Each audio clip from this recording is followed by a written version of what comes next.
Tonight, taking to the streets to demand action on climate change. This is like a city, this is a country, this is everyone in the entire planet. Tens of thousands marched through downtown Toronto, echoing a rally cry that could be heard in cities across the country. Plus, My just 2-year-old just saw me go away with a cruiser. I know. Unbelievable. arrested for suspicion of impaired driving while trying to pick up his kids from school. Why frustrated police are making this video public.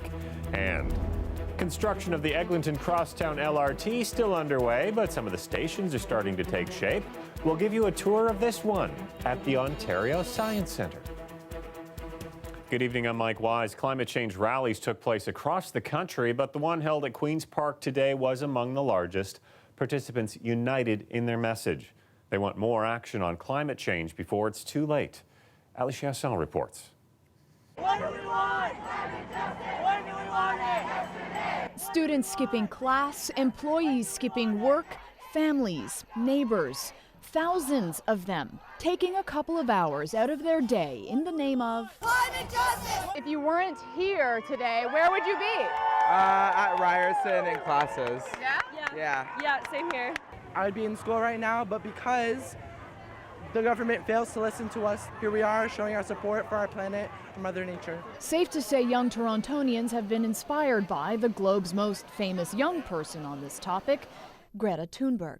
The Swedish activist kicked off Canada's global climate strike today in Montreal.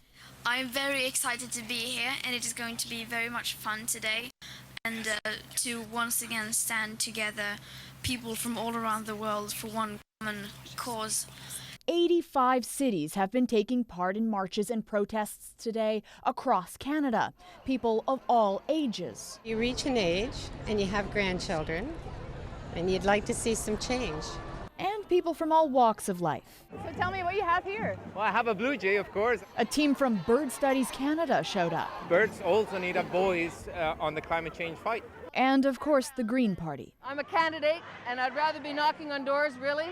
But at the same time, we have grandchildren. Since I was in university in the 80s, I expected us to be much farther along. We're coming out to the climate change protest just because it's something that I think affects a lot of youth on a daily basis. And we've already talked about not having kids because we're so scared that they will not have a future. According to the latest climate science, Canada is, on average, experiencing warming at twice the rate of the rest of the world. This is the turning point now, and this is I just really hope it's not taken lightly. This isn't just nothing. This is people wanting to make a change. Some protesters in today's climate march actually stuck around, staging a sit-in in the middle of the intersection here at College and University. Obviously, people aren't ready to go home in this fight. Ali Chiasson, CBC News, Toronto. A plea tonight from police and a grieving mother to put an end to impaired driving. Now, 4 years ago today, Jennifer Neville Lake lost her 3 children and father when a drunk driver hit their vehicle. Today, York Regional Police released a sobering video. A man in Vaughan early this week attempting to pick up his children from school while impaired. Angelina King has more. It appears the male in the truck came to pick up his kids from school, got in a verbal altercation with another teacher at the school. York Regional Police call the video shocking. They say it shows the arrest of a man who tried to pick his kids up from school drunk. School staff suspected as much, so they wouldn't let the children leave. They called 911 and took them from the vehicle. The man drove home. That's where he was arrested. My just 2-year-old just saw me go away with a cruiser. I know. Unbelievable. And I got 3 kids. Yeah, I know. And they're little. So can you please just... Well, we can't change. I don't care if I gotta stay in there for 3 days. Just can you please just take care of my family? Oh, absolutely. That's what matters to us, right? Police say he blew twice the legal limit and has been charged.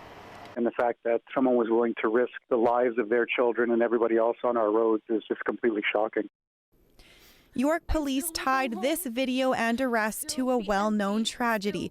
The deaths of Jennifer Neville Lake's 3 children and father. They were killed by a drunk driver 4 years ago today, part of their effort to urge people not to drink and drive.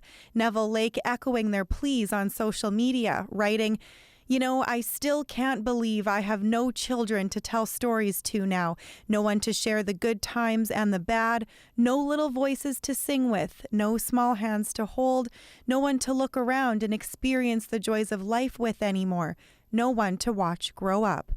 Police say since the crash in 2015, the number of impaired driving charges laid has increased each year in York Region.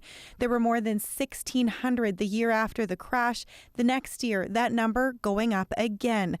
Last year, more than 1,654 people were charged. So far this year, there's been nearly 1,300. The crash and the aftermath that killed Neville Lake's family captured the attention of the country. So police say it's surprising that it didn't serve as more of a deterrent, but they say they'll continue to fight against drunk driving and hopefully one day bring those numbers down to 0. Angelina King, CBC News, Toronto.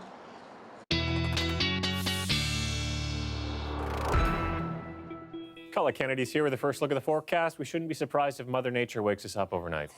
Yeah, I don't know how good a sleep you'll get if you're vulnerable to when you hear a little bit of thunder. Yeah, waking you up, that possibility is certainly there, as we'll see things getting a little more organized with the showery weather coming in overnight and locally some heavier downpours with a few thunderstorms embedded there. Here's a look at the daytime highs, just kind of pointing out that above seasonal certainly, and we stay into the mild sector. In fact, there'll be more a push of it as we're out ahead of the system that's moving in. On the backside, and we'll get there into Sunday, things really change dramatically with our temperatures. But spotty showers first of all, and then through the overnight, that's where it gets a little more organized and consistent. And then even tomorrow morning, still some scattered showers, some cloud cover certainly around, and into the afternoon, it'll be gradual, but we'll get into a clearing so that the second half or latter part of Saturday looks better. The setup for Sunday, high pressure builds in, but cooler air in store as well. Overnight tonight, not cool, 17. The high tomorrow, 24 degrees, Mike. Okay, thanks, Colette. You're welcome. Well, we now have new details about last year's deadly van attack in Toronto. The judge in the case has lifted a publication ban on a video of the police interview with Alec Manassian. Manassian is charged with 10 counts of first-degree murder and 16 counts of attempted murder. Now, families of the victims were given the chance to see the police video before it was released to the public. Chris Glover has the details, including reaction from one family member. Thought I'd be okay. Nearly a year and a half after Nick D'Amico's sister was killed, pictures of 30-year-old Anne-Marie still bring him to tears. Just kind of grounds you, you know. Anne-Marie D'Amico and 9 others died last April when a rental van plowed down the sidewalk of Toronto's Yonge Street. This week, her brother and others who lost loved ones that day were shown the video of the police interview in advance of its public release. I think all the emotions, whether it was anger or whatever, sorrow or whatever, all came in together at once, and you just start getting nauseous just thinking about it. And you can just have a seat in the corner right over there, okay? Okay. The interview with police happened just hours after the attack. Well, I am a little shaken, to be honest. It's not like it's not my usual day, obviously. A brief moment of emotion, but otherwise Alec Manassian shows little as he describes the randomness of his attack. I was driving down Yonge because I knew it would be a busy area, and then as soon as I saw there were pedestrians, I just decided to go for it. The only reason I stopped my attack was because someone's drink got splashed on my windshield, and I was worried that I would crash the van anyway. Thankfully it stopped him where it did, and thankfully it didn't go any further. But the last thing you want is more lives taken. Come on, get down! No, get down! Manassian revealed he wanted police to kill him, and he was disappointed he was arrested without a shot fired.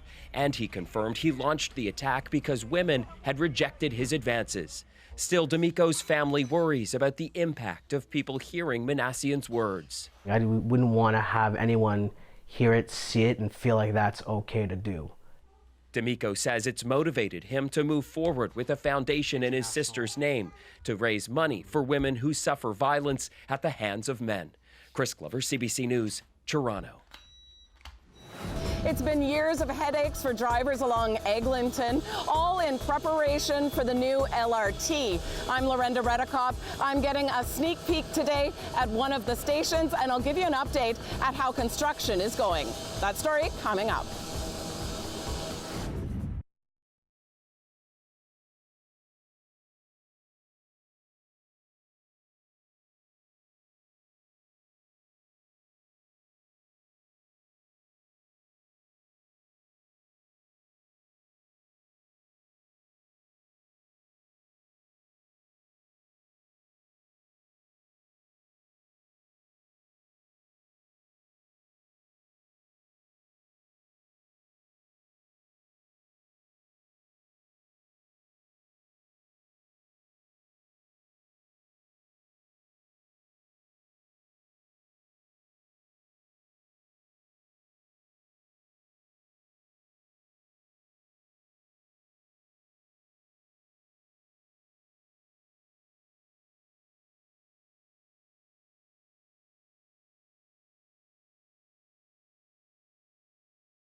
The City of Toronto says it will apply to the Supreme Court of Canada to challenge a provincial law that slashed the size of City Council last year. The request for leave to appeal came a week after Ontario's top court upheld the provincial law in a 3-2 decision. Now, in its ruling, the Court of Appeal said the unexpected move by Premier Doug Ford's PC government in the middle of a municipal election campaign did not interfere with candidates' or voters' ability to express themselves freely. However, the two dissenting judges found that the law did, in fact, interfere with the free expression rights of candidates and should be struck down. And an Ontario court has dismissed a legal challenge filed by 11 people who were disqualified from applying to open a cannabis retail store in the province. The divisional court also lifted a stay on the licensing process for the latest round of pot shops, which it had imposed while the case was being heard. The 3-judge panel did not immediately release the reasons for its ruling, saying it expects to do so in the next 10 days. And craft brewers in the province are getting a leg up from the government. The province today announcing $15 million in funding it says will help grow small alcohol producers. The funding will roll out next year and support breweries, wineries, tourism activities, marketing, and research development. Craft producers will also be able to extend their service hours from 9 a.m. to 12 a.m., 7 days a week. Well, there are still 2 more years of construction to go before the Eglinton Crosstown LRT opens, but some of the stations are beginning to take shape, including a major station that will serve the Ontario Science Centre. Our Lorenda Redekop got a behind-the-scenes tour today. At Don Mills in Eglinton, it's still a long ways from what it will look like. This is set to be one of the hubs of the Eglinton Crosstown, named Science Centre Station. This is the 2-story section of the future bus terminal. It connects to a pedestrian tunnel even deeper underground. So you'll be able to get off a bus up here, come down the escalators, elevators, or the staircase, walk through this tunnel, and link up to the future Science Centre station. Science Centre is one of 13 underground stations on the Crosstown. The entrance at ground level is slowly taking shape. You can see here that the walls are actually slanted. That is not a construction mistake. It was a specific design consideration. They wanted to show movement and also bring in more light. The biggest challenge would probably be the traffic. In 3 years of work here, he says they've had to change vehicle lane closures 8 different times. with more to come. All these years of construction means frustration for drivers and pedestrians. It's awful. They should be working 24/7 to get it cleaned up so people are not mad and miserable. You ever played Frogger? Yeah, it's like that. It's like, okay, can I cross over here? As long as it speeds up the traffic in the end, and I've put up with it so far for so long, I'm getting used to it. At Pharmacy Avenue, trains will run at street level. Some parts will have green tracks, grass growing in between the rails. It's grass that's engineered to grow only a certain length, so you won't need to cut it or anything like that. And there's an irrigation system. There will be 25 stations. The cost, $5.4 billion. Today, a glimpse at the progress. This is a legacy project for the City of Toronto, and I think it's really important to see how far we've come. Initially, trains were set to be running next year. That changed, and the LRT is now on track to open in fall 2021. Lorenda Redekop, CBC News, Toronto. Than he would normally. High drive to right. Garcia going back at the track. It's going to be... Well, the Blue Jays kicking off their final series of the season tonight. We'll have game highlights when we come back.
The weather update is brought to you by Train Extreme Conditions Testing. It's hard to stop a train, really hard. Train, the most reliable heating and cooling brand.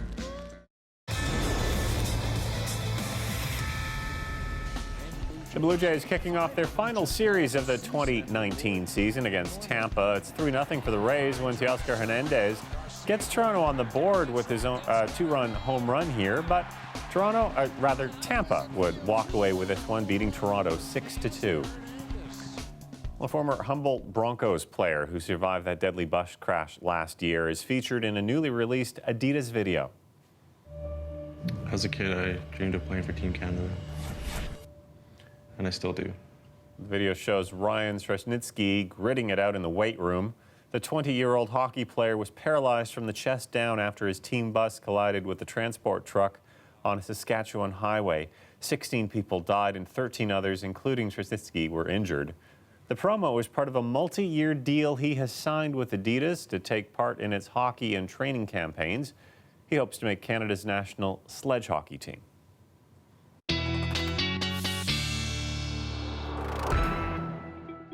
Colette's back with her extended forecast. We got one more day of fall seeming like summer before it starts to feel like fall, I guess. Yeah, it certainly is that kind of a feeling when we've got a system that's coming through and the air's warm enough that the cold front that's going to come is going to start to give some lift and provide a few thunderstorms in here. Could even have some of that lingering into tomorrow morning, not just overnight tonight. So it looks like this then. That risk is there. Split decision on Saturday. What I mean by that, early in the day especially, we'll be seeing some cloud cover and still some lingering showers. Later on, it's going to take longer for some than others around the GTA. We'll get into some clearing. So it eventually happens. And sunny on Sunday, but the temperatures are going to be drastically different from where they were today and where they're going to be into Saturday. So just to look at some of that more organized precipitation going through in the overnight, and that means there will be some heavier downpours kind of here and there, and some lightning strikes certainly possible. If you're up early, you're still going to likely be into some of the wet conditions. The cloud cover will be there as well, but it becomes a little more sporadic and spotty in nature, and then we lose the precipitation, the clouds still linger, and then they start to erode too as we get into the afternoon, later afternoon and evening hours. And that's the setup. As the winds will change direction, it's going to allow some cooler air to move in. It's not actually that bad Saturday night into Sunday. However, you'll just notice the difference in the temperatures for the highs on Sunday. And look at this. This is 6 p.m. Sunday. So here we are most of the day into clearer conditions. The next system, so we're just kind of seeing these as a series. You get a break, and then one moves through, a break, one moves through. That next one will be on our doorstep Sunday night. So overnight Sunday, again, some rain showers as we go into Monday. The winds, more of a southwesterly flow, and then as we get into the backside of this system, and that's just kind of the leading edge of the cooler air moving in, those winds change to a more northwesterly direction, but they'll start to ease off as well. Overnight tonight in southwestern Ontario, very mild, but still going to be hearing that thunder booming at times likely. And then we get into a gradual clearing here tomorrow. Temperatures, though, should be up there around 23 degrees for you into Windsor. Overnight tonight around the GTA. Yes, this is how it looks. This is way above seasonal, pretty much double for our overnight lows. And then a look at tomorrow's highs. Late day clearing, and a look at that high for Sunday. This is the cooler air I'm talking about, so sunshine, but 16 Sunday. And then the roller coaster goes up again as we go towards Tuesday. We're going to see a spike that day, those temperatures hitting the high 20s, Mike. Okay, looking good. Thanks, Colette. They hound people in this world. Anybody who's different. They can't stand it. Well, to hell with them. Renee Zellweger returns to the big screen and transforms into Judy Garland in the movie Judy. Film critic Eli Glasner gives us his take after the break. Your account was in arrears. On stage.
Hi, I'm Arthur Simeon, host of Accent on Toronto 2019, CBC's annual comedy showcase right here at the Danforth Music Hall. I'm going to be here with Toronto's top comedic talent on Wednesday, October 9th, 2019. Please go get your tickets today. Tickets are available at Ticketmaster. Please go get yours today. No, I mean like right now. Like go. Like right, go get. All right. Look at this. For the first time, astronomers have been able to view the process by which a black hole ripped a doomed star to shreds. This happened about 375 million light years from Earth. The star, about the same size as our solar system's sun, ended up sucked into oblivion by the gravitational pull of the black hole. Black holes exist at the center of most large galaxies, including our Milky Way. Experts say watching the pattern of flickering light and the outward spiral of stellar remnants will help them better understand black holes. Well, Judy Garland was once one of the world's most famous actors, beloved for her sensational voice and infamous for her tumultuous personal life. A new movie follows the highs and lows of the troubled Hollywood legend's final years. Here's Eli Glasner with more. Everybody has their troubles. And I've had mine. Judy begins with a look at the young Judy, a girl from Minnesota with that voice. The film opens with Louis B. Mayer, the head of MGM Studios, telling her everything she's not. Not tall enough, not pretty enough, not skinny enough. And then after he's reduced her to rubble, she auditions for The Wizard of Oz. Flash forward to 1968. You see Garland at 47 years old, her career teetering on the edge, popping pills to get through the day, shuffling her kids from the stage to hotel suites. I'm very sorry, but your suite has been released. What do you mean, released? Where exactly has it gone? Your account was in arrears. On stage is where Judy shines. Off stage is where it stumbles. The plot plods along before we finally get to London. Then there's the addition of Mickey Dean, Garland's final husband. Hey, baby. Surprise! As a woman who became a punchline, Garland had this instinctual connection with those society hurt. At first glance, that's what makes the casting of Zellweger as Garland so perfect. With all the talk around her break and appearance, there's a tendency to see her as another victim of the Hollywood machine. But you ask her what resonated about Judy Garland, and she talks about the pressure Judy put on herself. This is the story Renee gives us, the story of a woman who rose to fame singing Somewhere Over the Rainbow. Way up high. Just like Dorothy's trip to the land of Oz, Judy Garland discovered the magic of La La Land was just an illusion, and yet she never stopped trying to get it back until the end.